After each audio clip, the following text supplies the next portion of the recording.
여러분 안녕하세요. 오늘은 아마 신앙생활을 하면서 한 번쯤은 마음속에 품어봤을 어쩌면 가장 어렵고 또 가장 근본적인 질문 하나를 같이 나눠보려고 합니다. 바로 이거죠. 하나님은 모든 걸 다 아시는 분인데 왜 인간이 타락하고 고통받을 이 세상을 굳이 만드셨을까 하는 질문이요. 솔직히 이 질문 때문에 신앙이 막 흔들리기도 하고 때로는 하나님께 좀 서운한 마음이 들 때도 있었을 거예요. 오늘 이 시간 그 깊은 고민 속으로 저와 함께 한 걸음 들어가 보시죠. 인간이 결국엔 죄를 짓고 서로 미워하고 전쟁하고 이 땅에서 온갖 고통을 겪다가 결국 지옥에 갈 수도 있다는 걸 다 아셨으면서 도대체 왜 이 모든 걸 시작하신 걸까? 끔찍한 뉴스를 볼 때마다 내 삶에 도무지 이해할 수 없는 고통이 닥쳤을 때 우리 마음 가장 깊은 곳에서부터 터져나오는 그런 외침에 가깝습니다. 이건 머리의 질문이면서 동시에 피눈물 나는 가슴의 질문인 거죠.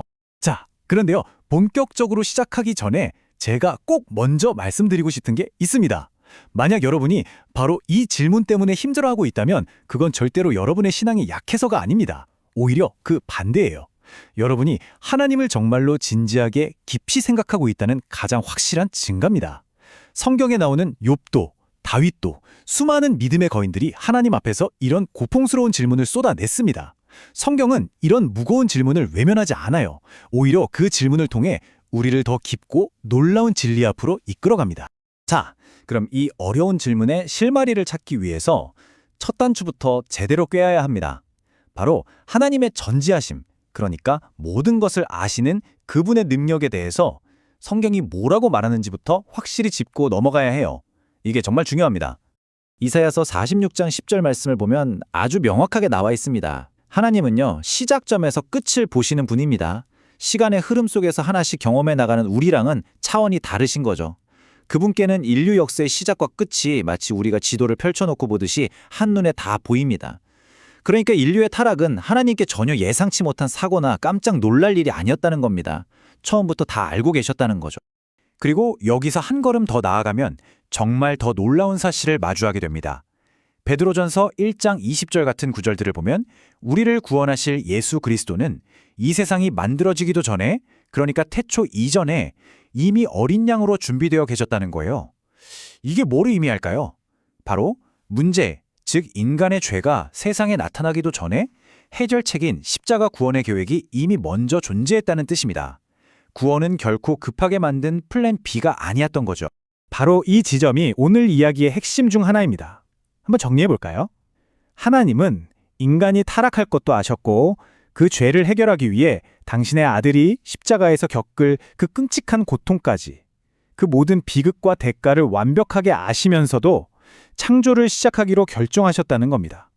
잠시만 이 사실을 묵상해 보세요. 앞으로 겪게 될 모든 아픔과 눈물을 다 아시면서도 그럼에도 불구하고 이 모든 것을 시작하기로 하신 그분의 마음을요.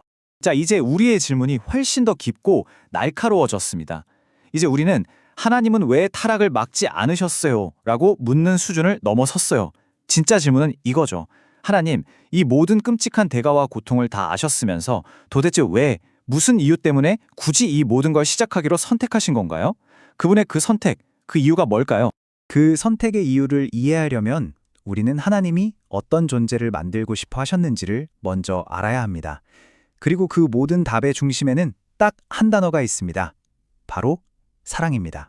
하나님 앞에는 두 가지 선택지가 있었다고 한번 상상해 보세요. 하나는 죄도 고통도 반역도 없는 완벽한 인형극 같은 세상입니다. 모든 피조물이 하나님의 명령대로만 완벽하게 움직이는 거죠. 하지만 그런 세상에는 진짜 사랑도 없습니다. 다른 하나는요, 실패하고 넘어질 가능성, 그래서 고통받을 가능성이 있지만 바로 그 때문에 진정한 사랑이 가능해지는 세상입니다. 하나님은 로봇을 원하지 않으셨어요. 사랑하는 인격적인 존재를 원하셨던 거죠. 아니면 하나님은 그렇게 위험한 선택을 하셨을까요? 요한일서 4장 8절이 그 답의 핵심을 알려줍니다. 하나님은 사랑이시다. 여러분, 이건 하나님이 하시는 많은 일 중에 사랑도 있다는 뜻이 아니에요. 사랑이 그분의 존재 자체, 그분의 본질이라는 뜻입니다. 본질이 사랑이신 분은 사랑의 관계를 맺기 원하시는 게 너무나 당연한 거죠. 한번 생각해 보세요. 진짜 사랑은 절대로 강요하거나 프로그래밍할 수 없습니다. 만약에 어떤 로봇이 저한테 와서 주인님, 사랑합니다 라고 프로그래밍된 말을 반복한다면 우리가 거기서 진짜 사랑을 느낄 수 있을까요? 아니죠. 사랑이 진짜 사랑이 되려면 그것은 반드시 자유로운 선택의 결과여야만 합니다. 그리고 이것이 성경 전체를 흐르는 하나님의 방식입니다. 신명기 30장 19절 말씀을 보세요. 그분은 우리 앞에 생명과 죽음, 복과 저주를 두시고 제발 생명을 택해라 하고 간절하게 호소하십니다. 강제로 끌고 가시는 게 아니라 우리가 스스로 선택하기를 기다리시는 거예요. 그분의 마음에는 우리를 향한 엄청난 존중이 담겨 있습니다. 논리는 아주 간단하고 명확합니다. 아니오라고 말할 수 있는 자유가 주어지지 않는다면 네라는 대답은 아무런 의미가 없어져요. 하나님을 거부할 수 있는 가능성이 없다면 우리가 하나님을 받아들이는 그 선택 역시 진정한 사랑의 고백이 될 수 없는 거죠. 하나님은 바로 그 진짜 빼기 사랑의 고백을 듣기 원하셨기 때문에 우리에게 있도록 위험한 선물, 바로 자유의지를 주신 겁니다. 자, 그렇다면 이 자유의지, 타락, 구원, 이 모든 것들이 어떻게 연결될까요? 이제부터 하나님의 계획에 대한 아주 흔하지만 정말 치명적인 오해 하나를 바로잡아 볼까 합니다. 아마 이 부분을 이해하면 우리가 하나님을 보는 관점이 완전히 바뀔 수도 있습니다. 많은 분들이 무의식적으로 하나님의 구원 계획을 이런 순서로 생각하는 경향이 있어요. 1단계, 하나님이 완벽한 세상을 창조하셨다. 2단계, 그런데 어이쿠 생각지도 못하게 인간이 타락해버렸다. 3단계, 그래서 하나님이 당황해서 부랴부랴 이 문제를 수습하기 위한 긴급 대책, 플랜 B로 십자가를 만드셨다. 뭐 이런 식이죠. 그런데요, 성경이 우리에게 들려주는 이야기는 이 순서를 완전히 180도 뒤집어 버립니다. 하나님의 계획은 결코 어떤 사건에 대한 사후 반응이 아니었어요. 훨씬 더 거대하고 놀라운 계획이었습니다. 성경이 보여주는 진짜 순서는 이렇습니다. 이게 바로 성경이 보여주는 진짜 타임라인입니다. 놀랍지 않나요? 창조 이전에 영원 속에서 구원의 계획, 즉 십자가가 먼저 수립됩니다. 그 다음에 창조가 있고요. 그 후에 타락이 일어나고 마침내 그 계획의 절정인 십자가가 역사 속에서 실제로 이루어지는 겁니다. 다시 말해서 십자가는 창조의 땜질 처방이 아니라 창조의 전제 조건이었던 셈이죠. 이건 그냥 제가 만들어낸 해석이 아닙니다. 베드로전서 1장 20절이 명확하게 증언하고 있어요. 예수님은 세상이 창조되기 전부터 이미 우리를 위해 예비되신 분이라는 겁니다. 하나님의 계획은 우리의 시간 개념을 초월할 정도로 거대하고 모든 것을 앞서가는 선제적인 계획이었습니다. 그렇기 때문에 하나님이 창조를 시작하실 때 그분이 보셨던 그림은 그냥 실패와 비극으로 끝나는 이야기가 아니었어요. 그분은 창조에서 시작해서 인간의 타락을 거쳐 십자가의 구속을 통해 마침내 영광스러운 완성에 이르는 이 거대한 서사 전체를 처음부터 보고 계셨던 겁니다. 하나님은 이 모든 고통과 대가를 치르고서라도 얻을 만한 가치가 있는 그 영광스러운 결말을 이미 알고 계셨던 거죠. 로마서 5장 8절은 이런 하나님의 주도적인 사랑을 정말 압축적으로 보여주는 말씀입니다. 하나님은 우리가 착해지거나 뭔가 자격이 생기기를 기다렸다가 사랑하신 게 아니에요. 우리가 아직 죄인일 때, 하나님 보시기에 반역자이고 원수 같았을 때, 바로 그때 우리를 위해 아들을 죽음에 내어주심으로 자신의 사랑이 얼마나 절대적이고 무조건적인지를 그냥 도장을 꽝 찍어서 확증해 보이셨다는 겁니다. 그분은 우리의 실패를 아셨고 그 실패를 덮고도 남을 사랑을 미리 준비해 놓으셨습니다. 하지만 이쯤 되면 또 다른 질문이 마음속에서 스멀스멀 올라옵니다. 네, 알겠습니다. 하나님의 큰 그림이 있다는 건 이제 알겠어요. 그런데요, 그 과정에 있는 나는요? 나의 이 고통은요? 이 모든 고통을 겪을 만큼 그 마지막이 정말 가치가 있는 건가요?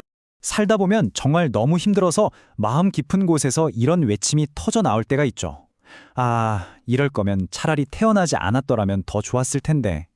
이 지긋지긋한 상처와 죄책감 없이 그냥 존재하지 않는 편이 더 나았을지 모른다는 생각. 성경의 욥도 그 극심한 고통 속에서 자기 생일을 저주하면서 똑같은 마음을 토로했습니다. 하나님은 이런 정직한 탄식을 결코 꾸짖거나 외면하지 않으세요. 그 고통을 누구보다 잘 아시고 공감하시죠. 하지만 동시에 하나님은 우리의 좁은 시야를 넘어서는 대답을 가지고 계십니다. 지금 우리가 겪는 고통 너머에 있는 우리가 아직은 보지 못하는 그 전체 그림을 보고 계시기 때문입니다. 로마서 8장 18절 말씀이 바로 그 하나님의 관점을 우리에게 살짝 보여줍니다. 이 말씀은 지금 힘든 건 별거 아니니까 그냥 참아 라는 식의 값싼 위로가 절대 아닙니다. 오히려 그 반대예요. 네가 지금 느끼는 그 고통의 무게가 얼마나 무겁고 현실적인지 내가 안다. 그러나 내가 너를 위해 준비한 저 영광의 무게는 그 고통의 무게를 완전히 압도하고도 남을 만큼 비교조차 할 수 없을 만큼 훨씬 더 크고 무겁다는 약속입니다. 이것은 고통에 대한 무시가 아니라 영광에 대한 장엄한 약속인 거죠. 그리고 여기에는 정말 놀라운 역설이 숨어 있습니다. 바로 인류의 타락이라는 가장 큰 비극과 그로 인한 십자가 사건을 통해서 우리가 다른 어떤 방법으로도 결코 알 수 없었을 하나님의 성품과 그 사랑의 깊이를 비로소 알게 되었다는 사실입니다. 우리의 가장 어두운 실패가 하나님의 가장 위대한 자기 계시의 무대가 된 셈이죠. 한번 생각해 보세요. 우리는 십자가를 통해서 죄를 얼마나 미워하시는지 그분의 불타는 듯한 거룩하심을 보게 됩니다. 그런데 동시에 그런 죄인들을 끝까지 포기하지 않으시는 그분의 믿을 수 없는 인내와 오래 참으심을 봅니다. 그리고 마침내 원수된 우리를 위해 자기 목숨을 내어주시는 우리의 상상력으로는 도저히 가늠할 수 없는 그 사랑의 깊이와 넓이를 보게 됩니다. 이 모든 것은 완벽하기만 한 타락하지 않은 세상에서는 결코 이토록 선명하게 드러날 수 없었던 하나님의 진짜 모습입니다. 이 차이는 정말 엄청난 겁니다. 만약에 인류가 한 번도 타락하지 않았다면 우리는 하나님을 그냥 참 좋으신 창조주 정도로만 알았을 거예요. 물론 그것도 위대한 지식이지만요.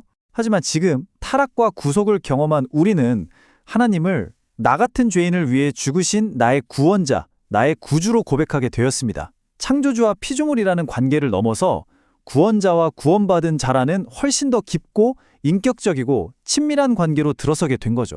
자, 이제 이 거대하고 우주적인 계획을 우리 각자의 삶, 가장 개인적인 차원으로 한번 가져와 보겠습니다. 이 모든 이야기가 오늘을 살아가는 바로 나 한 사람에게는 대체 어떤 의미가 있는 걸까요? 거대한 인류의 타락 이야기 속에는 사실 이 작지만 가장 중요한 개인적인 질문이 숨어 있습니다. 좋습니다. 인류 전체 이야기는 그렇다고 쳐요. 그런데 하나님은 바로 내가 이렇게 연약하고 수없이 넘어지고 망가질 것도 다 아셨을 거잖아요. 그런데 왜 굳이 나라는 존재를 만드셨을까요? 시편 139편 16절은 이 질문에 대한 놀랍도록 따뜻하고 친밀한 대답을 우리에게 들려줍니다. 하나님은 당신의 형체가 만들어지기도 전에 어머니 뱃속에서 점과 같았을 때부터 당신을 보셨습니다. 당신의 인생에 정해진 기쁨의 날들과 슬픔의 날들, 성공의 날들과 처절한 실패의 날들을 당신이 이 땅에서 단 하루도 살기 전에 이미 그분의 책에 다 기록해 놓으셨다는 겁니다. 당신의 모든 것을 아시고도 하나님은 그래도 나는 너를 원한다고 당신은 선택하셨다는 뜻입니다. 그래서 핵심은 바로 이것입니다. 하나님이 당신을 창조하신 이유는 당신의 실패 목록을 만들어서 정지하기 위함이 절대로 아닙니다.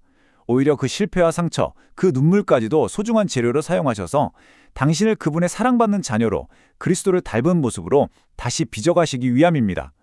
당신의 인생 이야기는 실패의 이야기가 아니라 결국에는 구속과 회복의 이야기가 되도록 처음부터 계획된 것입니다. 로마서 8장 28절의 약속은 바로 이런 의미에서 우리에게 큰 위로를 줍니다. 여기서 말하는 모든 것에는 우리의 성공과 좋은 일뿐만 아니라 우리의 끔찍한 실수, 부끄러운 방황, 아픈 눈물과 상처까지도 예외 없이 모두 포함됩니다. 하나님은 우리가 보기엔 산산조각난 파편처럼 보이는 그 모든 것을 가져다가 그분의 선하신 목적을 이루는 위대한 모자이크 작품으로 만들어 가시는 분입니다. 그렇다면 이 길고 깊은 탐구의 끝에서 여전히 이 질문을 마음 한구석에 품고 있는 당신을 위한 최종적인 대답은 무엇일까요? 이 모든 것을 단 하나의 메시지로 요약한다면 그건 어떤 내용일까요? 아마 하나님의 메시지는 이것일 겁니다. 나는 네가 넘어질 것을 알았다. 네가 실패하고 상처받고 눈물 흘릴 것을 다 알았다. 그러나 나는 너를 창조했다. 왜냐하면 나는 내게 꼭 보여주고 싶었기 때문이다. 나의 사랑이 너의 그 어떤 실패보다, 그 어떤 상처보다, 그 어떤 죄보다 비교할 수 없이 더 크고 위대하다는 것의 말이다. 결국 하나님의 창조는 우리의 실패보다 그분의 사랑이 더 위대하다는 가장 장엄한 선언인 셈입니다. 이 무거운 질문을 끝까지 붙들고 씨름하는 당신을 하나님은 결코 가볍게 여기지 않으신다는 사실을 꼭 기억하시기 바랍니다.